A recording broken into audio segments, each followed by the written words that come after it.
Rabbit tails, come and hear ya.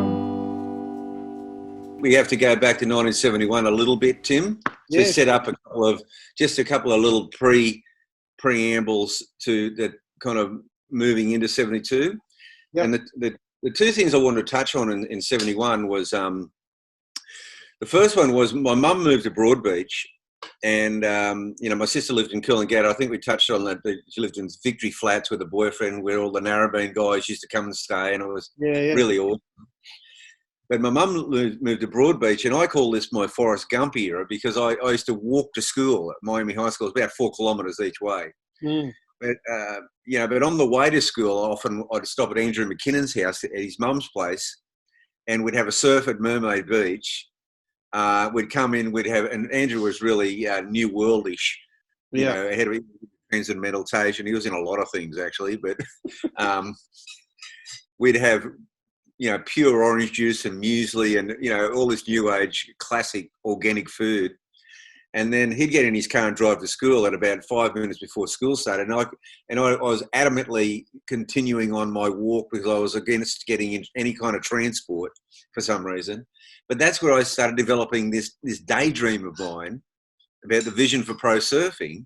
And each day, for 2 years, basically, I'd add to the story. And it was all about, Grand Prix events in exotic locations and the best waves in the world with world rankings and world championships.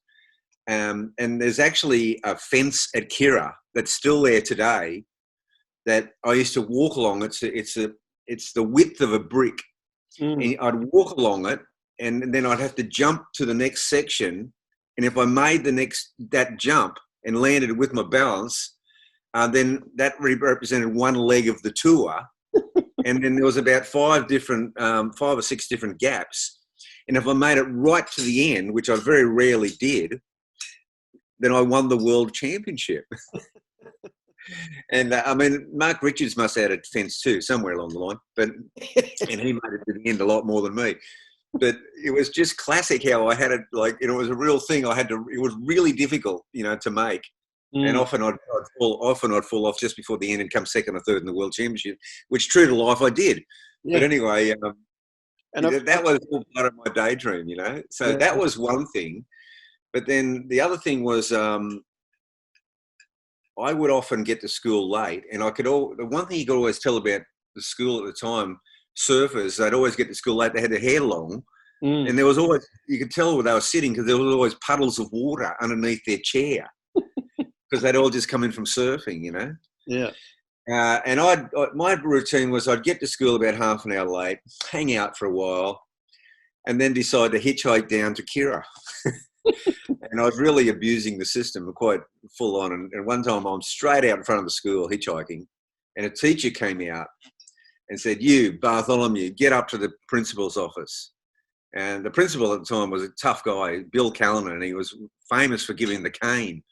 Really tough principal. But I was on my way to surf, and I was basically admittedly, I kind of was a bit arrogant, I must admit, at the time.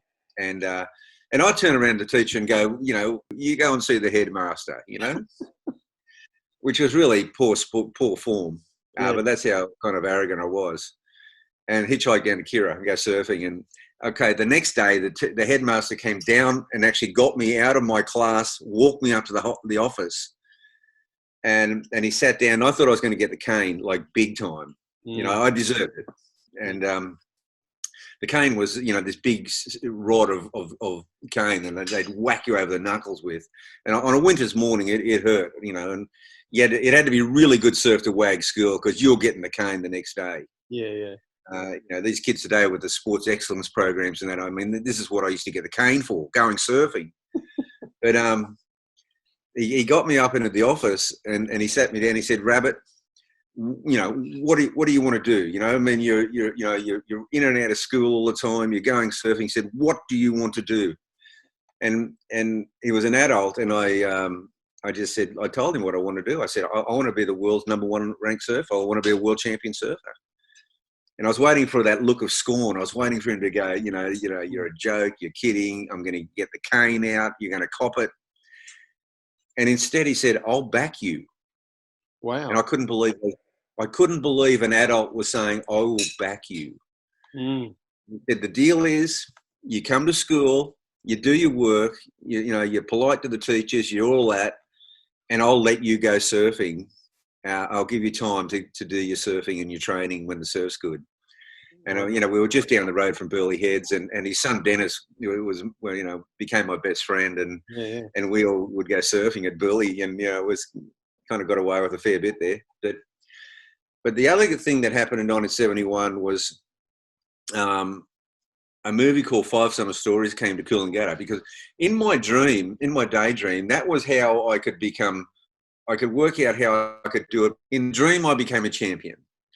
But there was two parts to it, because back then it was really about being a superstar. It was really about being famous. And I said, but how do I become famous, Yeah.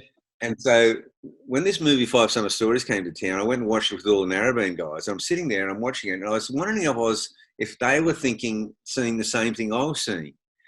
Because obviously it was an amazing movie. Gerry Lopez at Pipeline, and my favourite surfer of all time, Reno Abalira, who I just absolutely adored. I just loved the guy surfing, and to this day, he's always been my favourite surfer. And so it was really cool. But at the end of that movie, there was a sequence called Big Monday. It was Al Chapman, Sam Hawke, James Jones surfing monster pipe. And I'm talking, it was like 20-foot west swell pipe. And it was absolutely, it just did something to me. And I walked out of that theatre, and I'm this skinny kid from Coolangatta. He's not only not surfed a big wave in his life, he's hardly gone left. Yeah. And let alone over a reef rate like Pipeline. And I walked out of the theatre and went, that's how I become famous. Wow. And I really went, it's big pipe for me. I don't know how I was going to do it, but I said one day I'm going to surf big pipe, and I'm going to try and do what those guys just did. So Al Chapman and Sam Hawke and James Jones really became my guys that I went, wow, they were the top of the tree for me. Yeah. Because they'd mastered big pipe on their backhand and were famous because they were in the movie called 5 Summer Stories. Of course, Gerry Lopez was the most famous. And really, that was a time when 71 also, Drawn had come back from Hawaii and surfed Kirra with the boards. Dick Van Stralen was getting influenced, that the boards were all happening. The Dick Brewer influence, I call it. I mean, to me, he was the most influential shaper in history because of his influence all around the world with these surfboard designs, and in meaningful ways, in waves of consequence, in waves that were like hollow waves, like Kirra. Even if it was a sandbank, it was a hollow, gnarly wave. And you needed proper equipment to ride it. And obviously, around the Joe Larkin factory, when Gordon Merchant did the tucked under edge that allowed us to go out and start surfing Kirra behind the curtain, it was a game changer. So then we move into 1972. And, as I said, 72 was an amazing time. MP and PT had this incredible rivalry going. I mean, I was like the junior brother, Michael, who was making me surfboards, and, I would go surfing with him. We'd go to his mum's place. We'd sit upstairs. We'd listen to Deep Purple and rock. We'd have some muesli, and we'd go surf snapper. And it was unbelievable, listening to, Santana, and it was just absolutely, Deep Purple, Deep Purple and rock was MP's favourite. Yeah. And we go surf snapper, and it was just so cool. But I was like the little brother, so I was no threat, I was really good friends with PT. Really good friends with MP, and they were super fun times. In 72, I was in the juniors still. I won the Queensland Junior title. MP was a Queensland Open men's champion, Australian Open men's champion. But things were just changing. Surfboards were really coming along. And as I said, when Gordon did that tucked under edge, and we started to be able to tube ride Kirra. 72 was just an unbelievable year at Kirra. It was the last year of Kirra before any groins. And people think of Kirra now, with the Big Groyne and all that, but when there was no groins at Kirra, it was an unbelievable wave. It was so good. And it was really that section from the shed down past the kiosk, down past where the Pizza Hut is, and that section was just phenomenal. You know, it was like it'd be 4, 5, 6 foot, pitching 12 feet, and super deep barrels. And I mean, Dick Van Stralen made me a couple of boards in that year, earlier in the year, that worked unbelievable at Kirra. And then these guys came through town, and they'd made this Super 8 movie of Burley, and then they arrived at Kirra. And they shot these sequences of Michael, PT, myself, and others surfing Kirra. And it was a little movie called Dogs Run Free. And so when we got to California later in the year, a lot of people, it was an underground surf movie, and a lot of people in California had actually seen this movie and kind of had actually heard about us. Wow. We had no idea, but, you know, this was like, you know, 72 was pretty early for deep tube riding. You know, I mean, Gerry Lopez was tube riding Pipeline. But we were getting like deep barrels at Kirra, like real barrels, like really deep, like 2 loops back, you know, 10, 12, 15 feet back in the barrel. And on boards that could handle it, you know, like these, they were single fins, but they were like as I said, Dick Van Stralen made me this beautiful 6'4", slightly longer gun. I think it was definitely a Dick Brewer influenced surfboard. And then later in the year at the Joe Larkin factory, a guy called Peter Glasson made me my first unbelievable surfboard that, you know, from scratch, that was unbelievable for me, and just took my whole surfing to a whole new level. And what was it about that board, you think?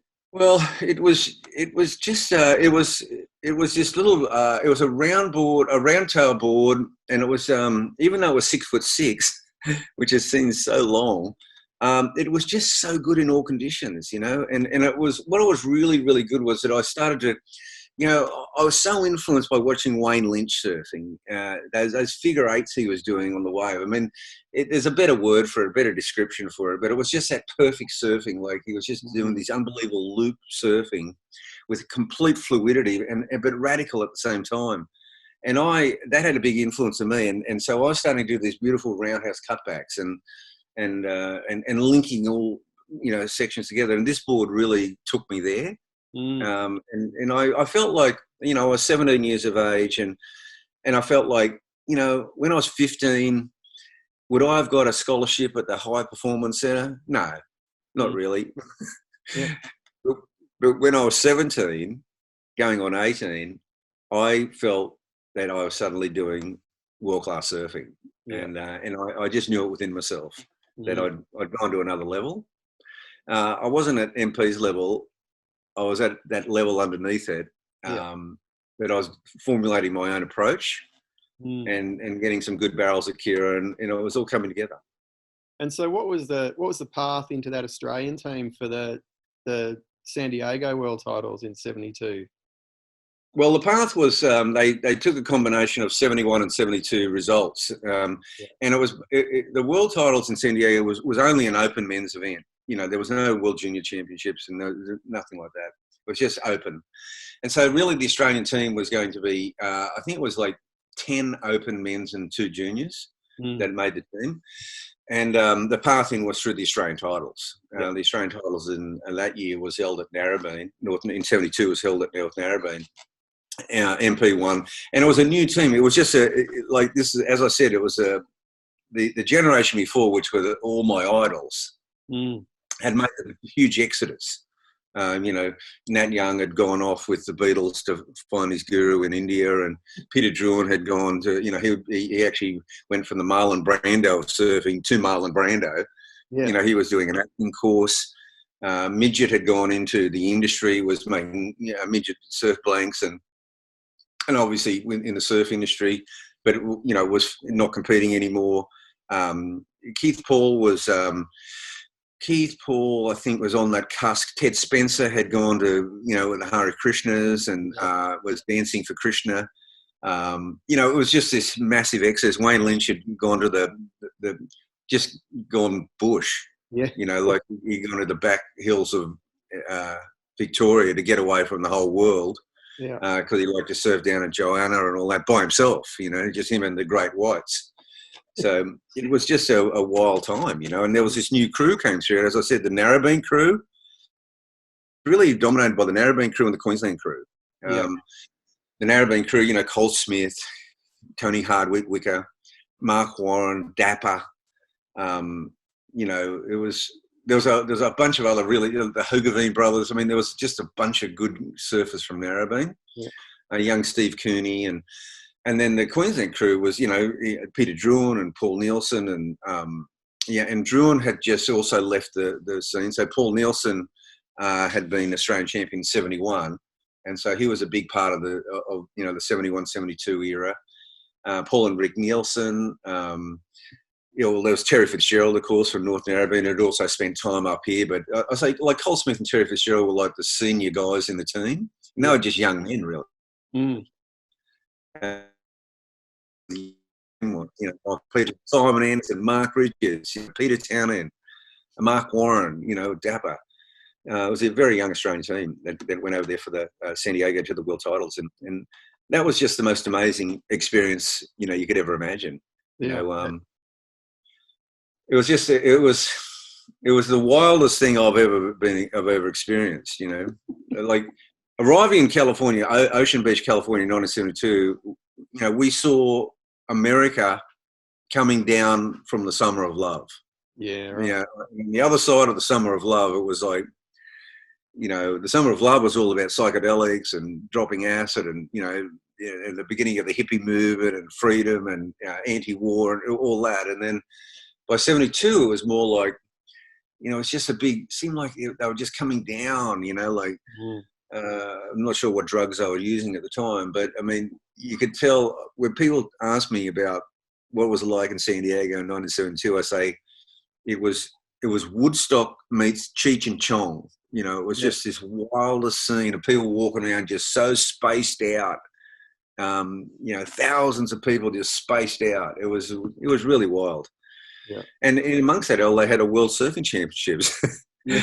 And they had this one hotel and then all the different teams were there. And it was so colourful, like the Hawaiian team had this whole sort of a whole level of the hotel to themselves, and it had this big bathtub, and I went up there and it was full of primo beer, and it was like these amazing characters, like, I mean, Ben Iper and Reno Abalira, I think Gerry Lopez and young guys like Larry Bertleman and Michael Ho were their kids, the juniors. And, oh, God, it was so amazing. The Peruvians, had come up there, and, God, there was a rumour that the Peruvians had, rowed a boat up or something and come in with, like, a ton of cocaine or something. I mean, there was all these rumours going around. And the Australian team was just this wild young team. Yeah. Took over the pool area, And it was just the funnest trip I'd ever been on, And I mean, the first thing I discovered was that we went down in the morning and there was a breakfast buffet, and I'd never seen a breakfast buffet before. And I filled my plate up and went back and I saw someone, I think it was Al Hunt, and it would have been Al Hunt for sure, going back for seconds. And I said, Fatty Al, I went, what? He said, yeah, it's a buffet. You can have seconds and thirds and fourths. And, I mean, I was malnourished, I'd been living on custard for about 4 years. And so the American buffet was just something else, It was nearly like the highlight of the trip. So I used to have about 4 or 5 plates of food for breakfast. And it was just so cool.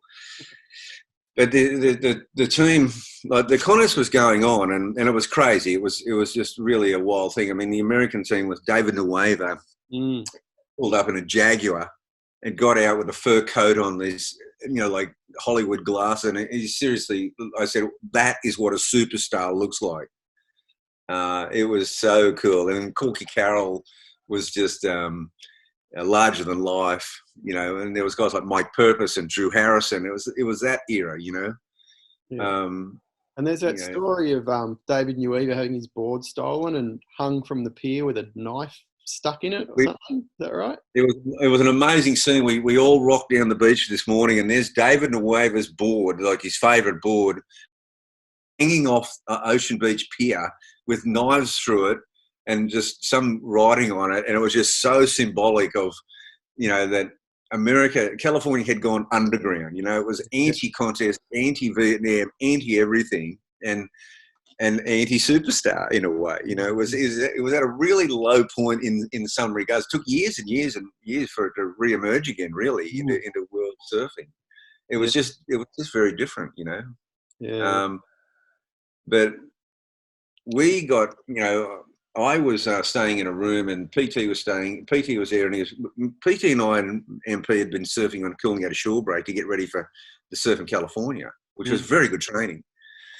And, you know, PT was really, you know, going really well in the contest, and was really there to make a mark. And MP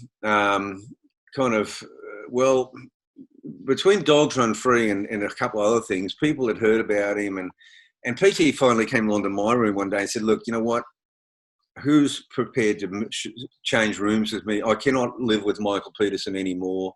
And I put my hand and I said, I can.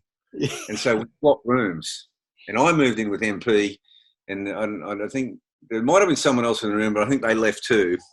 And I mean, there was we'd open up the door to the hotel room. There was all sorts of gifts on the ground that people had left for MP. You know, I mean, it was unbelievable. Like, you know, all contraband, of course. And there was a girl, and she had this convertible, and she took us surfing. And we went up the coast, and there was a swell running, and we were driving over this bridge, and we saw Oceanside. We went and surfed Oceanside, and we thought it was like Duran Bar. We had a ball. Then we drove up, and we drove past Lowers, and there was no one out. And that's because President Nixon was in the Western White House. He was hiding out from Watergate at the time. And the Trestles was a no-go zone. And so we went down to churches, and we surfed churches, and we tried to walk into Trestles, and we got stopped by the military police and marched out. And, of course, they were just going, you know, they realised we were just a couple of dumb Aussies. Yeah, we had no clue, but we were trying to get to this wave. So we had a run-in with the MPs. MP had a run-in with the MP. And we come off second best, and we ended up going back to San Onofre. Yeah. But anyway, it was a very exciting time, you know, like everything we did was great. And then there was the big trip to Tijuana, where the whole team went down to Tijuana. Mark Richards and I didn't get into Tijuana because we were under 18 and we didn't have the necessary guardianship papers signed. So we had to stay outside while they all went in. And I did donuts around the car park in the team car, and had a little bit of a prank. And Emma was sitting next to me, and he was just white knuckled. I remember he was a bit terrified at the time that I was going to do something ridiculously crazy, which I nearly did. But the beautiful thing about it was that the managers on that Australian team were Doug Warbrick and Rod Brooks. Now, Brooko has always been a really super together guy, and he ended up being a real mentor for me as an administrator, and someone who was a guiding light for the sport. And Claw he was pretty much the craziest person on the team, so which was great to have as a manager. Because then, you know, he was as wild as anyone on that team. So that made it a real lot of fun, just so much fun. But, you know, we had days out where the whole team would pile into those big long American cars, and I was in the back seat, facing the wrong way and watching like Australians trying to weave in and out of 8-lane freeways and on the wrong side of the road, and it was just chaos and mayhem from start to finish the whole trip. Yeah, and it was the last of those big amateur world titles, wasn't it? And kind of it imploded. Like after that, the whole thing disintegrated. It couldn't survive after this. There was no way. This was the International Surfing Federation, the ISF. These are the world titles were held every 2 years, starting with 1964, won by Midget, 1966 in San Diego, won by Nat Young, 68 Puerto Rico, won by Fred Hemmings, 1970 down at Giona, Bells Beach and Giona, won by Rolf Arnez, and here we were in 72. So it was biannual every second year, and it was the most prestigious event in the world. But it just blew up. It disintegrated. I mean, the final was unbelievable. You know, I actually didn't get to see it, but you know, I mean, Jim Blears won it from Hawaii. David Weaver was supposed to win it. You know, it would have been the crowning achievement of a, you know, illustrious career. PT got third. It was the young guys at PT, Michael Ho, Larry Bertelman made the final, and these little left-handers. But see, what had happened was that Michael and I had went off on a different kind of adventure. What happened was that a guy called Greg Strickland, who I've only just made recent contact with, found him again. We're nearly 50 years later. I found Strickland. He's still living out Kauai. His daughter came out. We surfed Snapper and Rainbow about a month ago, and it was so classic. And he was the guy that came to our hotel room in San Diego and filled their heads full of this vision. He said, Rabbit, Michael, your destiny is the North Shore of Oahu. You guys have got to get out to Hawaii. And here we were surfing, you know, 2-foot waves in Ocean Beach, San Diego. And he just made this vision that was so unbelievable. And finally we said, well, when should we go? And Michael went, tonight. And I went, wow, you know, like we're leaving right away. And so we packed our bags. We had one board each. We basically snuck out of this hotel, did not notify the team management of the Australian national team, which happened to be Claw, that we were leaving. We just bailed. And we went to the airport in San Diego. And this is October 1972. So, and there'd been the first terrorism, like they'd hijacked some jumbo jets. There was the Olympic terrorism at the Munich Olympics. The world was on edge. And we've gone through and they'd erected, this is the very first time they had metal detectors in the airports. Wow. And I went through first. Michael Peterson came through behind me, and he had his leather jacket on, and all the bells went off, and I looked back and saw them opening up Michael's jacket and pulling out the switchblade he bought in Tijuana. So he was trying to get onto a jumbo jet with a switchblade in his jacket, which was, you know, and he looked pretty wild at the time. You know, he had really long hair. And anyway, so he's getting frog marched off by security, frog marched off. And so I went on the plane to Hawaii by myself, which was just one of those things where you go, I think I've just sort of done the wrong thing here, but I'm off and running with this adventure. So I landed in Hawaii, and basically I just lived at the airport. I waited. I watched every single flight that came in from San Diego and Los Angeles. And I waited and waited. And the very last flight, the next night, 24 hours later, the last flight that came in, there he is, MP, is walked off the plane, and he's there. And I said to him, man, how did you get out of that? What did you do, you know, in the interrogation? And he used to call me Chine, as in China plate, mate. Yeah. He went, Chine, I told him nothing. I said nothing, which is such a classic thing that, you know, it's exactly what you do if you're guilty. But of course, MP was just being MP. Of course he said nothing. And then after 3 or 4 hours or 6 hours of interrogation, someone must have come around the back and gone, look, dumb Aussie, get him out of here. And so he was allowed to go to Hawaii, get on the plane and go to Hawaii. And we met. It was about 11 o'clock at night. We walked out there, but I was super relieved. I couldn't believe my traveling buddy, my mentor had arrived. We got out there and we got a taxi. Now, I thought Rocky Point was going to be like Kirra Point, you know, like in a town with street lights and all this. And he said, you know, this Hawaiian gentleman, taxi driver, we said, Rocky Point. And he just laughed at us all the way out there because there was no H1 freeway back then. It was just through all the cane roads and the back streets. And I mean, it took hours and hours to get out to the North Shore. We got out the North Shore and there was no street lights, but you could hear the crack of the surf. So as we got out, the guys turned around and said, well, that'll be $58, which was just an enormous amount of money. Now, I had been sponsored by my school, who had a Come As You Like day, and everyone could, come wear whatever they like and put 20 cents in or 50 cents in, and all that money went to me. So I had 5 $20 US travelers checks, and this is what all I had to my name, and 3 of them went on that taxi ride because MP said, you fix it up, Chine. I'll fix you later, man. I'm good for this. And so I paid the $58 plus the $2 tip, $60. Bang. We got out. We walked down and we followed the crack of the surf. We were at the A-frames at Rocky Point. Of all places to get off, we got off at the A-frames at Rocky Point. And like the adventure began.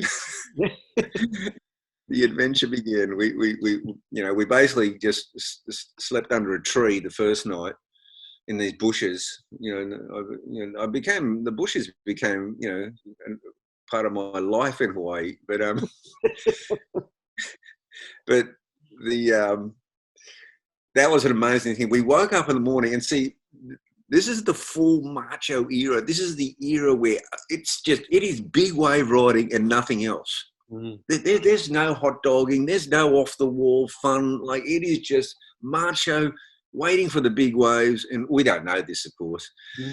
We wake up in the morning and we look out the front, and I swear it was Rocky Point, perfect forefoot. Perfect. So perfect, it's unbelievable. I mean, a most magical morning, offshore, perfect waves. Not a soul out. Not one soul out. We're getting ready to go surfing. One kid comes down, and it's Jackie Dunn. It's a young Jackie Dunn. He would have been about 14. Michael Peterson, Jackie Dunn, and I surfed Rocky Point all morning by ourselves. No one came, and it was phenomenal. You had to surf it differently because, I mean, we had no leg wraps, and Rocky Point's kind of gnarly. You lose your board there. It's not called Rocky Point for nothing. But we had a ball. We just had an absolute ball. And of course, eventually we like a couple of stray cats. We climbed up onto one of the balconies, and it just happened to be Al Chapman's balcony. Could you believe it? It was Al Chapman's balcony. He's come out in the morning, and he saw Michael, and he's dead set. He's recognised Michael Peterson. I don't even know how, but I mean, well, Michael was Australian champion, and there'd been that undercurrent that there's this amazing surfer from Australia, called Michael Peterson, because he didn't know me, of course. And he's come out and he saw Michael, and next minute he's come straight out. And our arrival in Hawaii in the A-frames of Rocky Point is met with Al Chapman coming out and handing Michael Peterson a chillum full of Hawaiian pot. And that was just an unbelievable situation from there on in. It was just unbelievable. We were at Al Chapman's place. So anyway, Michael and I ended up befriending locals. We've gone to Velziland. We surfed perfect Velziland. We came from Kirra, so we knew how to surf Velziland. That was when you had to go in through the old track. It was a big adventure to get to V-Land. And then we were surfing Rocky Point. We were surfing Monster Mush. And then came this day, and it was perfect Sunset Point. And it was Sunset Point. It would have been a good solid 6-foot Australian with the odd 8-foot Australian size set. And it was coming from deep. It was the first day of a new west swell. We thought this was the swell. And so Michael and I are really pushing the limits. We're taking off way over at Boneyards and we're getting, because Sunset Point's on that perfect direction, it's got that nice little saddle in it, and we were backdooring sections and actually getting barrels. The locals guys were hooting us. We were just having a ball. We finished that surf and seriously, we just about high-fived each other, because we went, wow, Hawaii, we're going really well. We're kind of killing it. We're getting barrels that the locals are hooting us. I mean, this is incredible, man. That was a pretty good solid day. That night, while we're in the A-frames, Al Chapman had all his Dick Brewers in the rafters, And around about midnight, I noticed, or late at night, I noticed that the rafters were shaking. And I actually thought there must have been an earthquake happening. And we woke up in the morning and we just knew something was happening because there was a bit of a mist in the air. Michael and I walked up to the front of the A-frames and basically looked through the bushes, open past the trees. And from that angle, you look over the sunset, and all we saw was mountains, just mountains and mountains and mountains all the way out to sea. And it was like, oh my God, here's the swell. Yeah. The swell actually has arrived. And so suddenly there's a flurry of action because this is the day these guys have all been waiting, these big wave riders. And so, I really felt I just felt like a baby. I just felt like a little baby that day. I remember going, I'm so intimidated. This is just such another world that I just can't relate to. So Al Chapman starts pulling boards out of the rafters, and he pulls out an 8-2 red brewer for Michael Peterson, and he pulls out a 7-6 brewer for me. And I'm going, oh my God, Al Chapman, we're paddling out at Sunset Beach with Al Chapman on like a big day. And it was 12-foot west swell Hawaiian. Like anyone that knows from back in the day, like 12-foot Hawaiian west is big. It's so big. And it's a true west swell. It was the first, it's early October. It's the first swell of the season, and all the men were out. All the guys that I'd heard about, they were all out there. Like Eddie Aikau was out, Clyde Aikau, Barry Kanopuni, Jeff Hackman, Reno Abalira was out, James Jones was out. Of course, Al Chapman, Sam Hawke were out. Tiger Spear was out. It was just unbelievable. It was the most unbelievable experience I could ever imagine, really. Because the thing about Sunset Beach is that you can actually pretty much paddle out all the way out to the peak with your hair dry. Yeah, it's like Jurassic Park. It's built for big waves. It's not like here in Australia where you get a big cyclone where you've actually got to duck dive and be lucky to get out, or you paddle out a mile upstream to get out to where you want to get to because of the impact zone, and you've got to paddle through it like an Ironman. Over there, it's just built for big waves. So Al paddles us out. I'm on the outside peak, but I'm about 200 metres further out than the pack. I mean, I'm talking I am 200 metres further out. And I'm still thinking that I'm too close in because these mountains are coming towards me and lifting up, and I'm going, my gosh, this is just so big. Michael's sort of in there with Al. He's in the group. And about 40 minutes into the surf, Al actually paddles out to sea, gets me, paddles me into the pit, like into the absolute right there, right where the main men are sitting. And this is the moment of truth. I'm there, and the set comes, and about the third wave of the set, Al turns around and says, paddle for your life. And him and I paddled together. We shared the wave. Now, I know Al shared a lot of waves over there with a lot of people, but this one was a special one because he was actually sharing it with me to show me I felt good about going on the same wave as Al Chapman. I mean, yes, he dropped in on me, but I mean, I took off in this wave, and it was I got the wave, like, because he just told me when to paddle, and he just said, don't even, I just felt the wave lifting up from under me, and I took it, and it was a super vertical drop. I dropped down, and as I'm coming off the bottom, the most amazing, surreal sight was beyond the vertical mark is Al Chapman coming out of the lip. He's already done a bottom turn. He's up out of the lip, and it's like I'm looking at it, and it's like out to sea. It's somewhere out, projected out into space where he is right under the hook of the wave. I'm doing a bottom turn. I'm just gunning for the shoulder, like my life depends on it, which it probably did. And Al's doing this snap out of the lip above and beyond me and out. And it was just, such a surreal thing. And it was the most amazing experience. And I got a couple more waves. We came in from that surf, and wow, Michael had done really well. I mean, Michael's a few years older than me, and he, he handled himself pretty well out there, I think. I'm pretty sure he did. I know he did. And in amongst the legends of legends. I mean, these guys weren't just champions; they were like kings, deities, and we came in from that surf, and we were just we were blown out to the max. So we're down there at lunchtime now, back at Al Chapman's A-frame, and Al comes down, and I'm thinking that's it, like we are so done.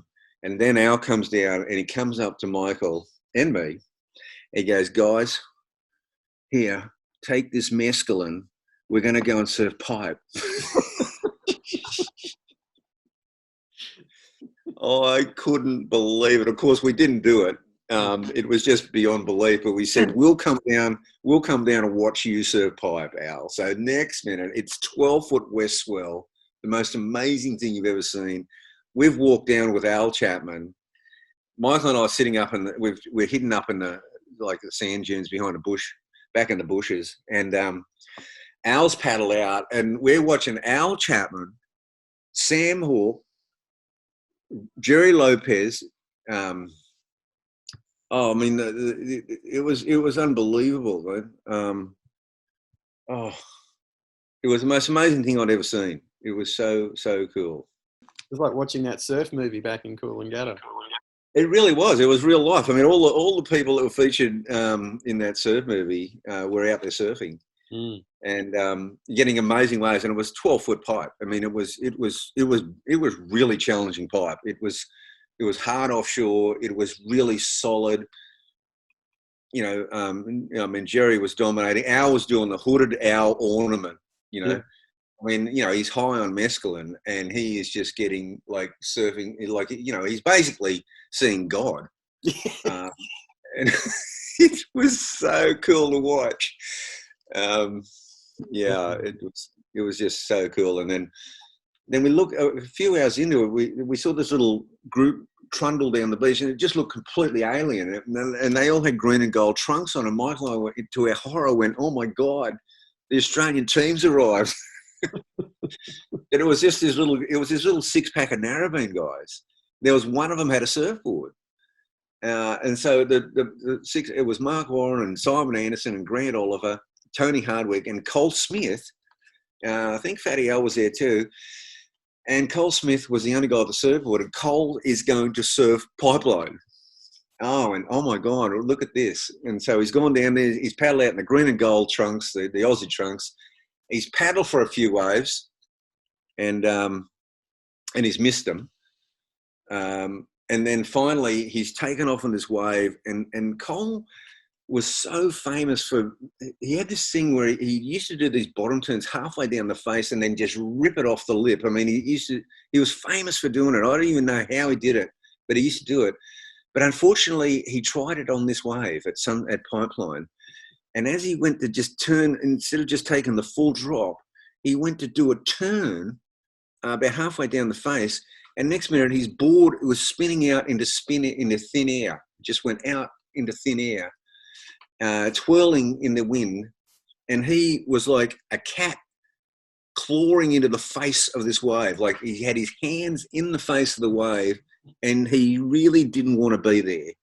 And next minute, we've watched him actually go up and over backwards and got slammed on the reef by a 12-foot west swell Hawaiian size wave. He's come in. I mean, the boys on the beach were going, yeah. And then, oh no.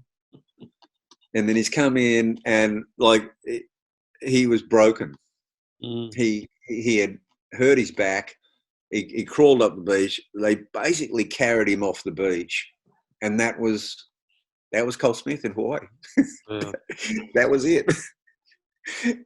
That was his career at Pipe. I'm telling you. I mean, honestly, one of the greatest surfers I've ever seen in my life. And his career lasted one wave at Pipe. Oh my God. And Michael and I are still hiding in the bushes, going, we don't want to be seen by the Aussie team, It was surreal. It was such a surreal thing. Oh, yeah. It was so cool. Yeah. And did you realise then that Hawaii was going to play such a role in your surfing career? Well, not at all. It was really when I came home, and as I said, I felt like a baby. But Yeah, I mean, I'd experienced a couple of waves of Sunset Beach. I'd actually survived. I'd made the drop. I'd done it. I'd felt it. I'd sat out there amongst the kings. I'd watched the king of Pipeline, Gerry Lopez. I'd seen Al and Sam. I saw it all happening at Pipeline. And I went, it wasn't until later when I went home and really started, visualizing how I could do this, that I just did have a feeling that, Hawaii was the place. I mean, I just knew that there was only one place. It was the proving grounds, is where, you had to make it. And there was professional surfing happening in Hawaii too. There was the Duke Moku Pro, there was Classic, there was events to try to get into. And I still felt like once removed, but I knew that this was our destiny. Yeah, for sure. Yeah. And then when you came back, it was really the end of an era at home, because the Big Groyne was being built at Kirra. Wow. And Kirra stopped breaking for a while, yeah? Well, as I said, 1972 was like Kirra was nearly saying goodbye to itself. I mean, it was the most astonishing year at Kirra. It just was, it was so amazing.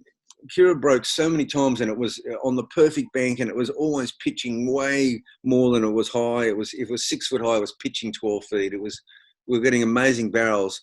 And one thing that did happen just before that was I'd had this amazing. I had a really good friendship with Gordon Merchant, because Gordon was the first surfer who really knew how to read a weather map, which meant that he. The whole secret back then was that if you could read a weather map and work out how the highs and lows worked and the winds and all that, swell directions, fetches, you could be at the right place at the right time.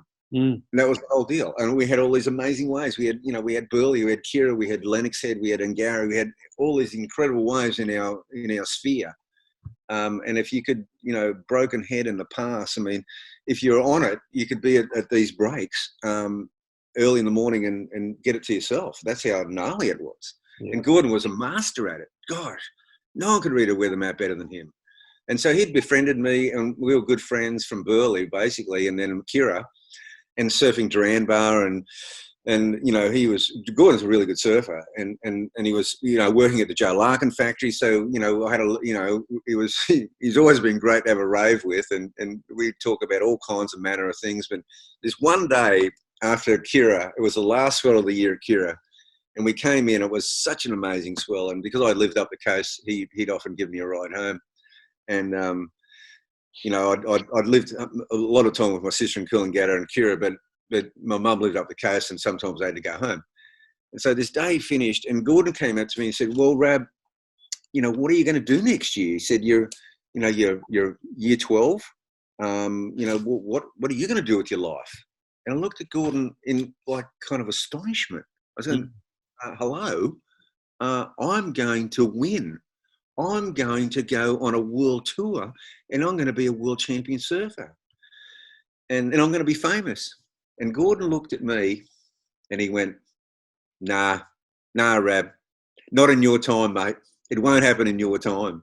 Oh my God, I was so cut. I was so pissed off. And I turned around to him, and because Gordon's about 12 years older than me, so he's 29. And I said, well, what are you going to do? What are you just going to surf the rest of your life? And he went, well, I'm going to get a factory at Burley. I'm going to make some of the world's best board shorts, or something to that effect. Yeah. He might have said those exact words, but he's basically, this is 72.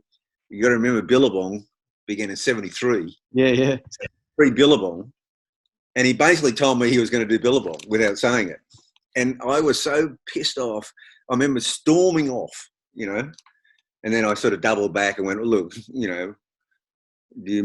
it still all right to get a ride home,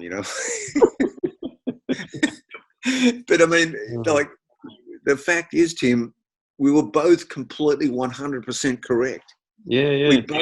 We both absolutely did what we were going to do. And, give or take $500 million, I was on the same page, Well, that might be enough for one sitting. Kind of sets us up for an interesting era next time. Yeah, because Tim, it does, because the next time we talk about, after coming back from Hawaii, MP and me, I go into the open men's division. The bond's broken. War was declared, and it was a heck of a war, I tell you.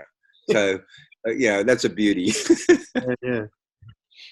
And how's the mood down in Coolangatta at the moment? You still getting in the water? Well, here's the thing. I mean, all we can do at the moment, luckily we can surf. All I can do is surf and walk. I was talking, my son and Jagger and I were walking over to Dranbar the other day. The car park was completely empty. They've blocked it off. And I said, and this is classic, because I said to him, this is exactly like Dranbar in 1971. I said, I remember coming down to Dranbar in 71 early in the morning and looking out there. There was these incredible A-frames. There was hard offshore winds, A-frames. And I'm waiting, and I'm saying, it looks so sharky. There'd been a few sharks hanging around. And I'm just waiting for someone to turn up. And sure enough, it was always Michael Peterson. He'd turn up in his car, and we'd go out, not together, separately, but we'd go out.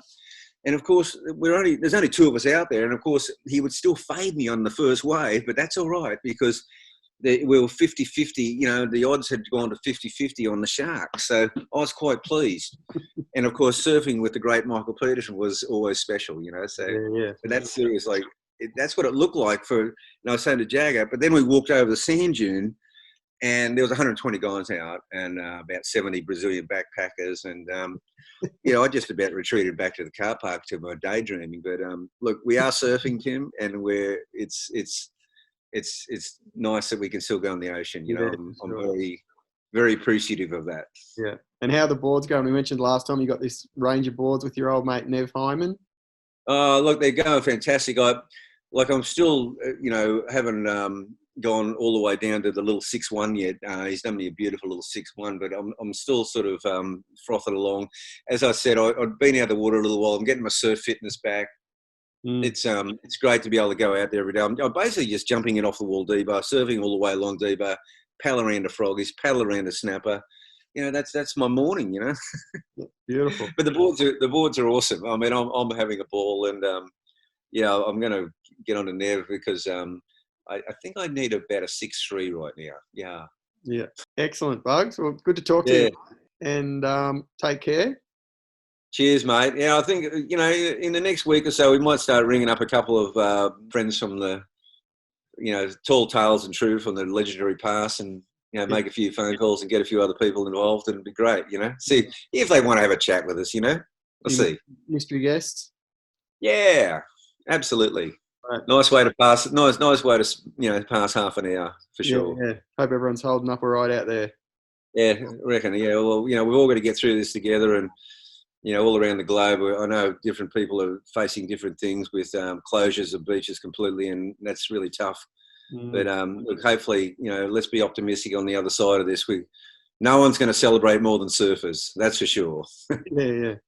Take care. Take care, man. Rabbit tails, come and hear ya.